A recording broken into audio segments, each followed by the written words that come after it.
From previous research that's been done, we know that families have really challenging experiences with childhood dementia and navigating that reality. So that was the project that we took on, to speak with families and to really understand more deeply what sort of experience they had, what was good, what was not so good, and what could have been improved. We spoke with 8 different families and we asked them to tell us their stories. We asked them to tell us exactly kind of what happened, what their experience was, what the emotion was. And from that, we kind of pieced together all of the stories and identified what the biggest challenges and issues were. And we identified a set of themes and areas for opportunity for improvement in the future. In our research and the discussions that we had, parents identified so many challenges. These are such complex situations, and there are lots of things that can be difficult. However, fundamentally, they come down to 2 different things. The first is awareness, and the second is navigation. Firstly, awareness. Parents noticed things about their children and they flagged them. They flagged them with their GP, they flagged them with their paediatrician, but more often than not, they were sort of dismissed or the symptoms were downplayed. And parents, at first might have taken that, but then as symptoms, these little signs kept appearing day in, day out, the parents felt that they were something significant, but didn't really have the opportunity to explore that further. That awareness of, that perhaps this was a sign for something else just wasn't there. And that was really difficult for families in that journey to diagnosis.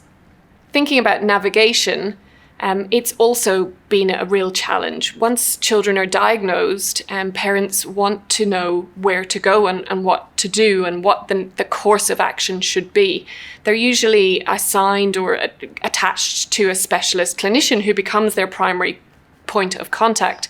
But that clinician is really concerned and is an expert in that genetic condition. But parents and families require a whole load of other supports too, ranging from physical therapy to occupational therapy to home help to disability services and so on. And parents really find themselves having to reach around and do the research and talk to people and understand how to piece together all of those other things that they need. And in doing that, they face a really significant administrative and emotional burden. They are filling in forms over and over again. They're telling their story over and over again. And that really is eating into their life and their time caring for their child and their time with the rest of their family. And that comes with a whole load of consequences that are sometimes not that great and really challenging for everyone involved.